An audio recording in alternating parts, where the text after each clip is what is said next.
하나님은 욥에게 7남 3녀의 자녀를 주셨고 동방에서 가장 큰 부자가 되게 하셨습니다. 욥은 오랫동안 형통함을 누렸습니다. 그러나 갑자기 그의 삶에 곤고함이 다가왔습니다. 욥은 순식간에 모든 것을 다 잃어버렸습니다. 그의 가축들은 도적들에게 빼앗기기도 하고 벼락을 맞아 죽기도 했습니다.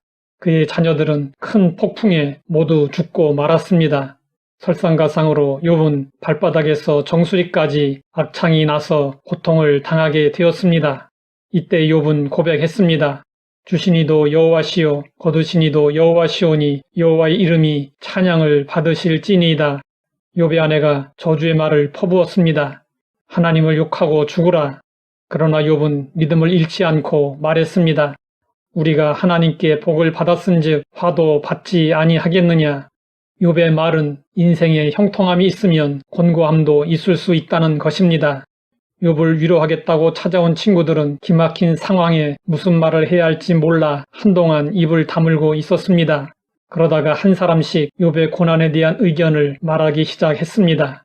욥의 친구들의 말은 한결같이 인과응보라는 것이었습니다. 이로 인해 욥과 친구들은 고난을 주제로 긴 논쟁을 벌이게 되었습니다. 우리는 많은 일들이 인과응보로 끝나는 것을 보게 됩니다. 그러나 세상 일은 반드시 인과응보의 법칙에 의해서만 움직여지는 것이 아닙니다.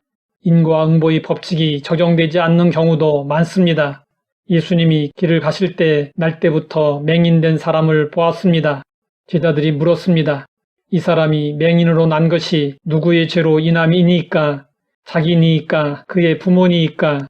제자들의 질문은 다분히 인과응보적이었습니다. 그러나 예수님은 제자들의 예상과 전혀 다른 대답을 하셨습니다.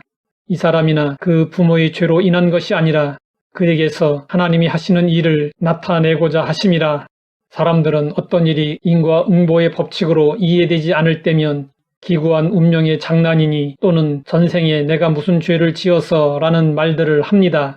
그러나 성경은 사람이 이해할 수 없는 일들을 하나님의 섭리로 설명하고 있습니다.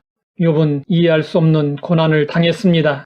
그러나 친구들은 죄를 짓지 않았으면 이런 고난을 당할 리 없다고 생각하여 욥에게 회개할 것을 촉구했습니다. 성경은 욥이 당한 고난이 인과응보가 아니라 하나님의 섭리에 의한 것임을 보여주기 위해서 욥기를 시작할 때 이렇게 말씀하셨습니다. 우스 땅에 욥이라 불리는 사람이 있었는데 그 사람은 온전하고 정직하여 하나님을 경외하며 악에서 떠난 자더라. 성경은 욥이 하나님을 경외하며 악을 미워했던 당대의 의인이었음을 분명하게 밝히고 있습니다. 사람은 누구나 인생을 살면서 크든 작든 나름대로 형통을 누리게 됩니다. 그런데 사람들은 그 형통을 오래 누리지 못합니다. 그 이유는 형통이 계속되면 자신도 모르게 교만해지고 육체를 위한 일에 힘쓰며 하나님을 섬기는 일에 나태해지기 때문입니다. 솔로몬이 그 대표적인 경우입니다. 그가 약관의 나이에 왕이 되었을 때 얼마나 겸손했습니까? 겸손히 하나님께 지혜를 구함으로 그는 전무후무한 부귀 영화와 권세를 누렸습니다. 그러나 그의 형통은 오래가지 못했습니다. 그가 말년에 우상 숭배에 빠짐으로 인해 그의 나라는 아들 때에 둘로 갈라지고 말았습니다. 어리석은 부자의 비유를 보면 부자는 큰 소리치며 거만해 했습니다. 영혼아, 여러 해 쓸 물건을 많이 쌓아 두었으니 평안히 쉬고 먹고 마시고 즐거워하자. 사람들의 마음이 어리석은 부자와 크게 다르지 않습니다. 이런 마음을 그대로 두면 인간은 땅의 것만 쫓으며 음란과 부정과 사욕과 악한 정욕과 탐심으로 망하게 됩니다. 하나님은 우리가 이렇게 되는 것을 결코 원하지 않으십니다. 그래서 적당히 곤고함을 주십니다. 우리 인생에는 형통함과 곤고함이 병행하고 있습니다.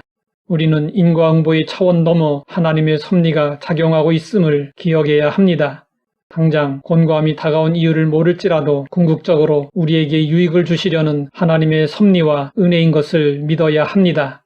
그래서 겸허한 자세로 기도하며 언젠가 다시 다가올 형통을 기대하면서 묵묵히 곤고함을 이겨내야 합니다. 하나님 아버지, 우리 삶의 곤고함을 이해할 수 있는 안목을 주시니 감사합니다. 곤고함도 우리의 유익을 위한 것임을 깨닫고 겸손한 자세로 이겨낼 수 있게 하옵소서. 예수님의 이름으로 기도드립니다.